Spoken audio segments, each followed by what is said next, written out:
माननीय प्रधानमंत्री जी, ये किसान, हमारे किसान, हमारे, जब मैं कहता हूं कांग्रेस के नहीं, आपके, हमारे, सब हिंदुस्तान के 130 करोड़ लोगों के अन्नदाता, हमारे, इनके बगैर हम कुछ भी नहीं। जो कुछ भी आज हम हैं, इंसान को जिंदा रहने के लिए 3 वक्त की रोटी और 2 वक्त की रोटी तो कम से कम होनी चाहिए। ये रोटी आज न सिर्फ हमें 130 करोड़ लोगों को देते हैं, बल्कि दुनिया के देशों में जहां हम अनाज बेचते हैं सरकार के द्वारा और प्राइवेट तौर पे भी, ये उनके भी अन्नदाता। इनसे क्या लड़ाई लड़नी? हमें लड़ाई लड़ने के लिए और बहुत फ्रंट है। हमारी बॉर्डर पे जो दुश्मन खड़ा है, पाकिस्तान है, चीन है, हम मिलके उनका लड़ाई करेंगे। हम आपके साथ, बिल्कुल बिल्कुल साथ है, पूरा देश साथ है, हमारी पार्टी साथ। चीन और पाकिस्तान अगर हमारी तरफ नजर उठाकर भी देखता है तो हम आपके साथ। लेकिन किसानों के लिए क्या? ये बेचारा मुश्किल से पहले मुगलों के जमाने में, फिर अंग्रेजों के जमाने में, फिर लैंडलॉर्ड्स के जमाने में, फिर मनी लॉन्ड्रिंग करने वाले के, अब आपको मालूम है ये भरता जो हुई है, या किसानों में सेल्फ सफिशिएंसी आई है, ये सिर्फ कांग्रेस के वक्त में आई है। उसमें मत जाइए, मैं अगर फिर गिनूंगा फिर बहुत 1 घंटा और लगेगा, मैं टाइम उसमें नहीं लेना। माननीय प्रधानमंत्री जी जानते हैं कितने हरी क्रांति कब आई, कैसे आई, ये ट्रैक्टर, ये फैक्ट्रियां, ये कहां से बनी, और ये प्रोजेक्ट्स कहां से बने, ये नहर कहां से बनी, ये डैम, भाखड़ा डैम से लेकर गुजरात से लेकर हिंदुस्तान के महाराष्ट्र से लेकर बिहार और यूपी तक की डैम कहां से बनी, किसानों की बिजली के दाम, पानी निकालने के लिए उसमें कंसेशन किसने दी, मैं उसमें नहीं जाना चाहता हूं। उसमें हमें क्रेडिट नहीं है, सरकार का दायित्व। हम सरकार में थे तो हमने किया, आप सरकार में हैं प्रधानमंत्री जी, उसमें और कुछ कर रहे हैं, बधाई। पुरानी सरकार को भी बधाई, आपको भी बधाई। इसमें लड़ाई क्या है? ये जो हम अनाज बढ़ाने का प्रयास करते हैं तो ये तो अपने लिए करते हैं, अपने देश के लिए करते हैं, किसी पर हम एहसान नहीं रखते, तो उसमें विवाद में नहीं जाना। तो मैं माननीय प्रधानमंत्री जी से 2-3 निवेदन करूंगा। जैसे मैंने कहा कि किसानों के साथ हमें लड़ाई नहीं लड़नी। अंग्रेज जब ये तमाम चीजें मैंने दिया कि अल्टीमेटली अंग्रेजों ने विड्रॉ किया, तो हम क्यों नहीं कर सकते? हमारे भाई हैं, हमारे एक है। तो अगर सेलेक्ट कमेटी उस वक्त जाता, अगर स्टैंडिंग कमेटी ये जाता, तो शायद वो वक्त नहीं आता।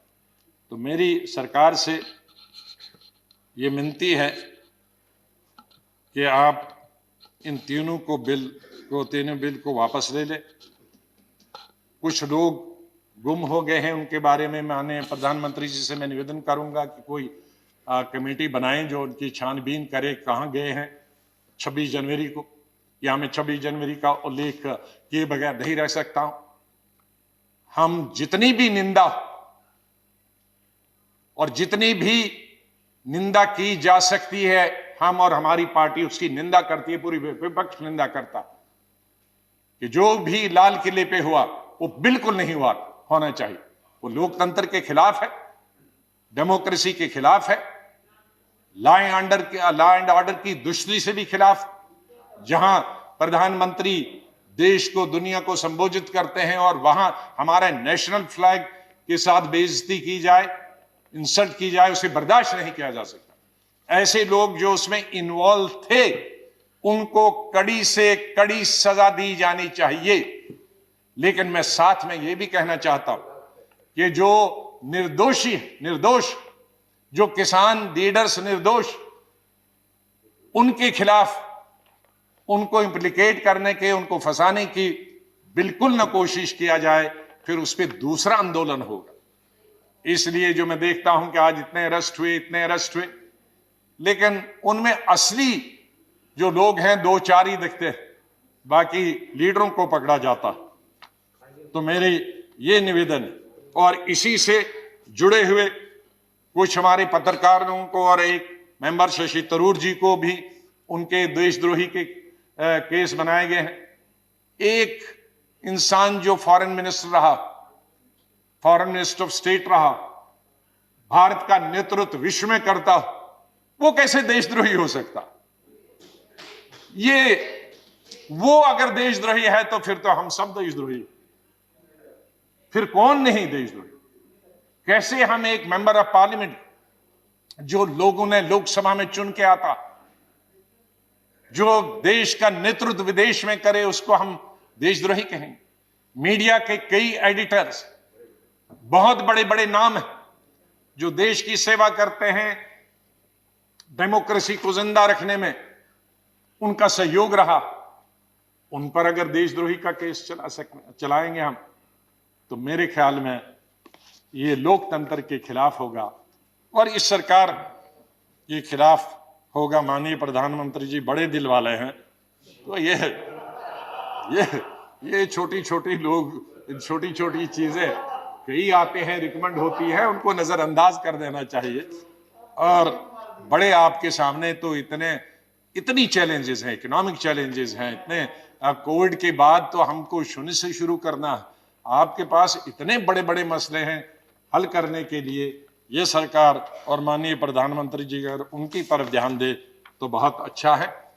और मुझे पूरा विश्वास है कि सरकार प्रेस्टीज न बनाए इन बिल को वापस लेने के लिए, इन तीनों बिल को वापस ले, और ताकि और अगर माननीय प्रधानमंत्री जी के खुद ऐलान से ये हो जाए तो बहुत बड़ी बात होगी, बहुत बड़ा समाधान निकला। मैं निवेदन करूंगा माननीय प्रधानमंत्री।